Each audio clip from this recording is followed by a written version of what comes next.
Yes, come in.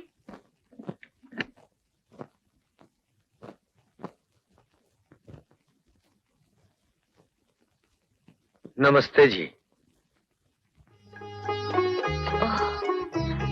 नमस्ते, आइए।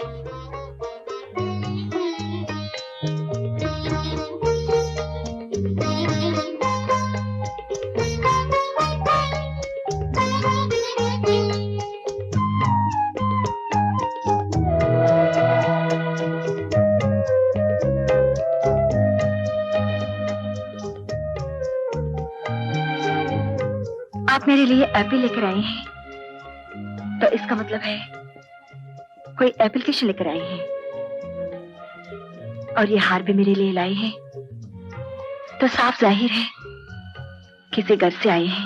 आप गलत सोच रही हैं मैडम। दुनिया का उसूल है कि बच्चों से या बड़े लोगों से मिलने जाओ तो फल या मिठाई साथ लेकर जाना चाहिए, ताकि बातों की शुरुआत मिठास से हो। खैर, क्या सेवा कर सकती हूँ मैं आप लोगों की? बात यह है कि आपको अमेरिका से आए एक मुद्दत हो गई, लेकिन इस तरह आपके दर्शन करने का हमें मौका नहीं मिला। बड़ी खुशी की बात है कि आज आपसे मुलाकात करने का मौका नसीब हुआ, लेकिन दुख सिर्फ एक ही बात का है कि इस पहली मुलाकात के मौके पर ही हमें तकलीफों और दुखों के राग अलाप में पड़ रहे हैं। कहिए, क्या बात है?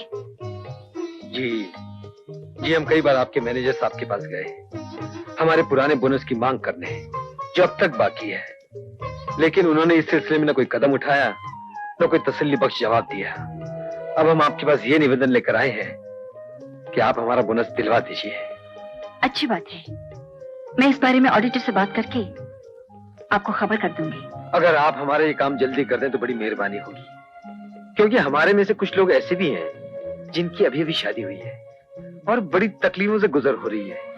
सुबह से शाम तक खून पसीना एक करके मेहनत करने का क्या फायदा हुआ, अगर हम अपनी पत्नी के लिए नई साड़ी न खरीद सके, सोने के लिए नया पलंग न खरीद सके।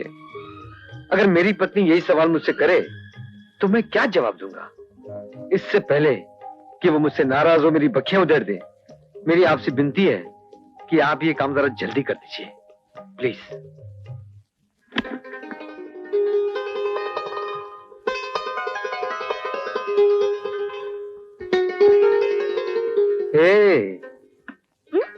ये क्या बंदर की तरह चपर चपर खा रही हो?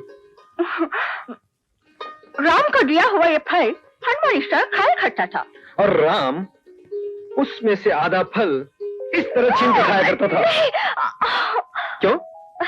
ये भगवान का प्रसाद है, जो इसे पूरा खाएगा उसके यहाँ इसी फल की तरह सुंदर बच्चा जन्म लेगा। तुम्हारा मतलब है कि गोल मटोल चेंडू जैसा बगैर हाथ पांव सर के? नहीं, मेरा मतलब है इसे सेब की तरह गुलाबी गुलाबी राजकुमारी जन्म लेगी।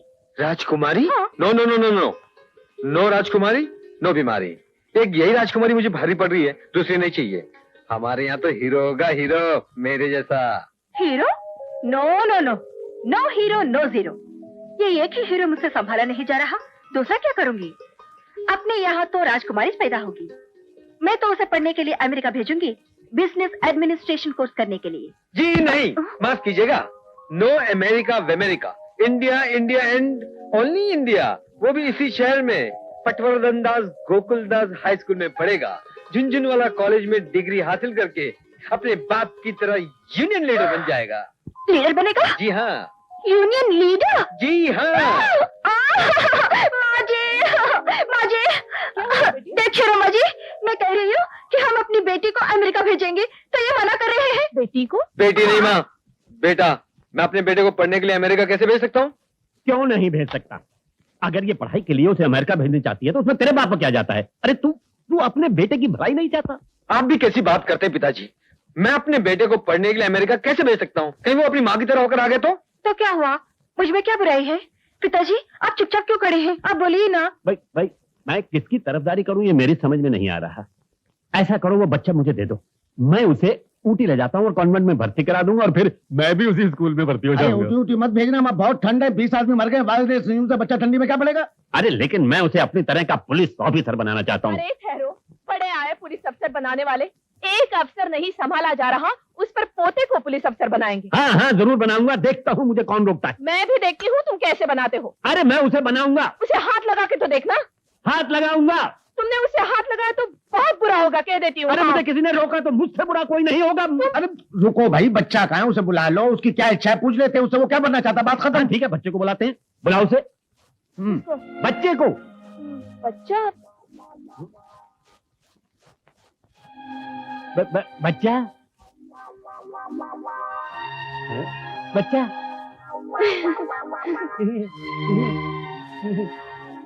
बच्चा हैं?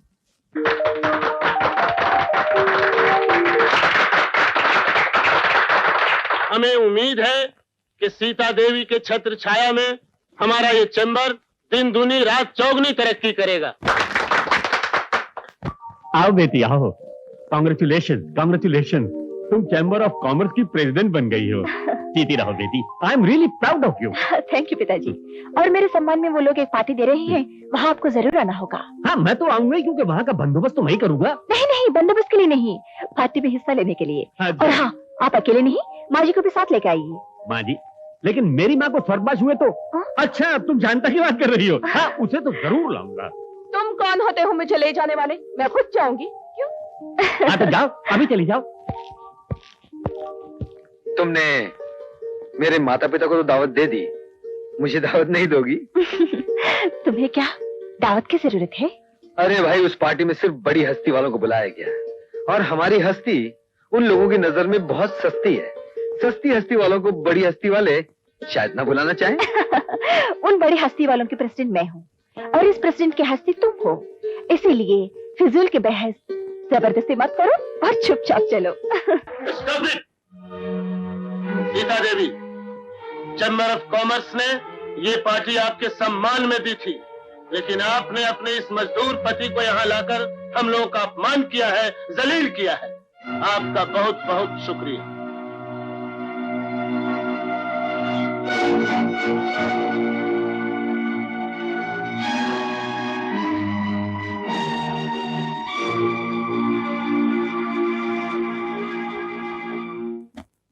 क्या कहा? वो क्या होती है? वो तेरी पत्नी होती है, उसका अपमान तेरा अपमान है। मैंने उसका कोई अपमान नहीं किया, अपमान तो मेरा हुआ वहाँ पर। मगर तुझे वहाँ गाना गाने की क्या जरूरत थी? अपनी कविता का जोर दुनिया को दिखाने की क्या जरूरत थी? मैंने अपनी कविता का कोई जोर नहीं दिखाया।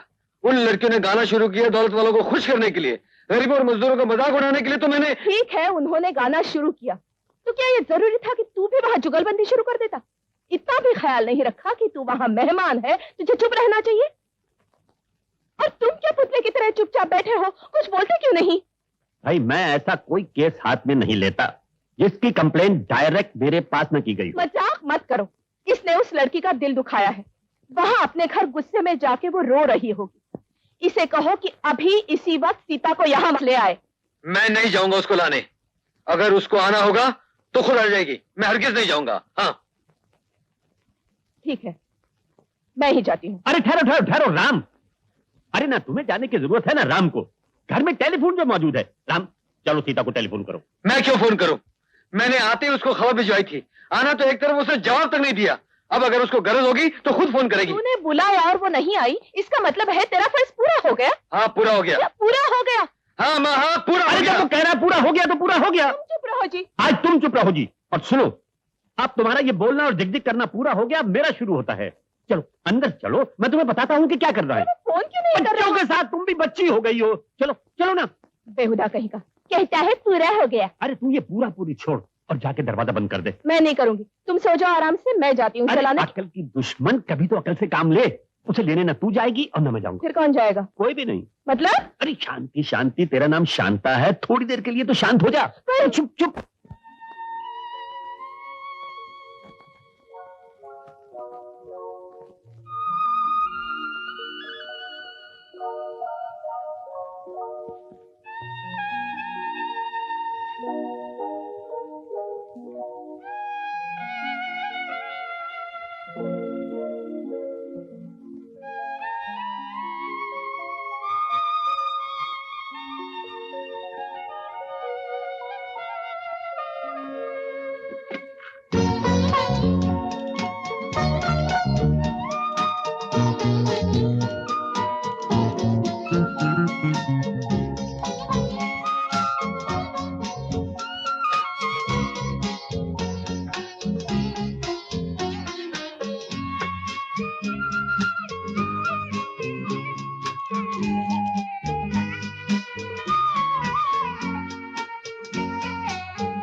रेफरेंस? आप एक नंबर मिलवा सकती हैं? जी, 221133।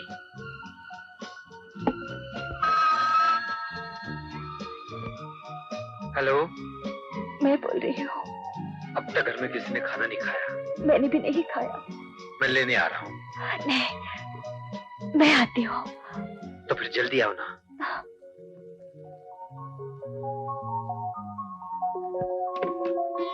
क्यों, मानती हो कि नहीं? मैंने क्या कहा था, पूरा हो गया। क्या? तो मेरा मतलब है गुस्से का टाइम पूरा हो गया है और अब दोस्ती और प्यार का टाइम शुरू हुआ है। एक बात तो मानते हो ना हाँ? कि हमारा बेटा एक अच्छा इंसान और अच्छी औलाद ही नहीं, एक अच्छा पति भी है। हाँ, वो तो है, लेकिन तुमने कभी मुझे अच्छा पति बनने का मौका नहीं दिया। क्या? कभी जिंदगी में इस तरह टेलीफोन करने का चांस नहीं दिया। टेलीफोन घुमाने से पहले ही तुम सर झुकाए दरवाजे पर खड़ी नजर आती थी। ये हंसी मजाक कुछ ही दिनों के चोचले हैं, फिर सब अपनी असलियत पे आ जाएंगे। चिड़िया घोंसले से निकल के ना तो पानी में रह सकती है और ना ही मछली पानी से निकल के घोंसले में रह सकती है। सब वक्ती नाटक है। जब श्री राम और सीता अलग हो गए तो ये राम और सीता किस खेत की मूली है। सिर्फ 5 या 6 महीने लगेंगे, देख लेना, खुद ब खुद अलग हो जाएंगे। कैसी गंदी बात करता है रे पापी। उनकी शादी हो चुकी है, तू उनको अलग करना चाहता है? सारी जिंदगी जिनके टुकड़ों पे पलता रहा, आज उनके घर के टुकड़े कर देना चाहता है। ऐसे नीच गिरे हुए ख्याल तो किसी दुश्मन के मन में नहीं आ सकते, सिर्फ रावण के मन में आ सकते हैं। ठीक है, यूं समझ लो कि तुम्हारे घर में रवि ने नहीं, रावण ने जन्म लिया है।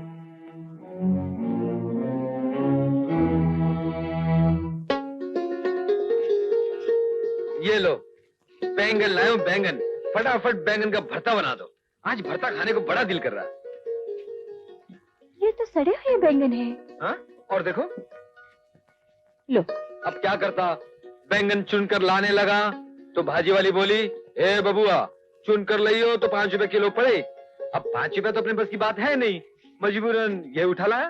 अगर तुम हर रोज ऐसी तरकारी खाओगे तो तुम्हें ताकत कहाँ से आएगी? क्या करूं मैडम, महंगाई की गरमाई है।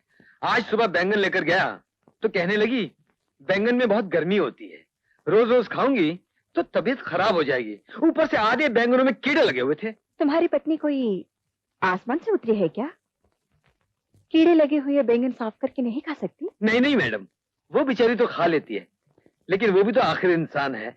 उसका भी तो दिल करता है अच्छे अच्छे खाने खाने को, और मैं रोज बैंगन लटकाए चला जाता हूँ। जब से मैंने शादी की है, एक दिन भी उसको मुर्गी लाकर नहीं खिला सका। अब मैं क्या करूं? मुर्गी आती है 30 रुपए की, वो भी इंग्लिश, बिना मजे की। देसी लूं तो और भी महंगी। अब जब तक आप बोनस नहीं देंगी या पगार नहीं बढ़ाएंगी, मैं मुर्गी तो क्या कौवा भी नहीं खरीद सकता। मतलब तुम चाहते हो कि मुर्गी खरीदने के लिए मैं तुम्हारी पगार बढ़ा दूं? ठीक है, इस महीने से तुम्हारी पगार 200 रुपया बढ़ा देती हूँ। Thank you madam, thank you very very much. नहीं, तुम सबके पगार नहीं बढ़ाए, सिर्फ तुम्हारे लीडर के बढ़ाई है। ये कैसे हो सकता है? क्या लीडर ही सिर्फ इंसान है, बाकी इंसान नहीं है? क्या इनके बीवी बच्चे नहीं है? क्या इनको भूख नहीं लगती? सब इंसान हैं, सबको भूख लगती है, लेकिन लीडर की जिम्मेदारी दूसरे इंसानों से ज्यादा होती है। नहीं नहीं, ये नहीं हो सकता। आप दूसरों को छोड़ मुझे अकेले की पगार बढ़ाएंगी, ये कैसे हो सकता है? तुम्हें प्रमोशन दी जा रही है। इस फैक्ट्री में मुझसे ज्यादा सीनियर और बुजुर्ग लोग हैं। प्रमोशन का पहला हक उनका है, मेरा नहीं। चलो तो सारे कामों को साथ लेकर चलो, अकेले नहीं। सॉरी, मुझे नहीं चाहिए प्रमोशन। Thank you. आज की इस मीटिंग बुलाने का मेरा मकसद था कि मालिक और मजदूर के संबंध पर रोशनी डाली जाए। मुझे ऐसा लग रहा है कि मालिक और मजदूर के बीच दोस्ताना माहौल पैदा होने के बजाय खींचा पैदा हो रहा है। आप सही फरमा रही हैं। ये फासला मजदूर खुद बढ़ा रहे हैं। उन्हें हमारी मुश्किलों और समस्याओं की कोई परवाह नहीं। मजदूरों को हमसे कोई हमदर्दी नहीं, उन्हें सिर्फ पैसा चाहिए। आप बिल्कुल सही कह रही हैं, मगर कभी आपने उनकी समस्याओं पर गौर किया है? उनको 2 वक्त की रोटी भी नसीब नहीं होती। मुझे यही डर था कि एक दिन कहीं बहकावे में आकर तुम्हारे ख्यालात न बदल जाए, और वही हुआ।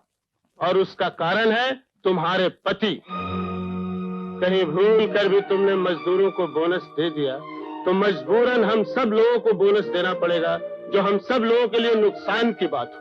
आप हमारे चैम्बर की प्रेसिडेंट हैं, आपको मालिकों के फायदे के बारे में सोचना चाहिए। सीता देवी, इन मजदूरों की मांग कभी खत्म न हो। एक पूरी करो तो दूसरी के लिए आवाज उठाने लगेंगे कि तनख्वाह बढ़ा दो। तनख्वाह बढ़ा दी तो कहेंगे महंगाई भत्ता दो, बोनस दो, घर का किराया दो। अब क्या क्या दे? सीता देवी, मजदूर भूखा शेर है और बोनस हमारा खून है। अगर एक बार ये खून उनके मुंह को लग गया तो ये भूखा शेर हम लोगों को चीड़ फाड़ कर खा जाए।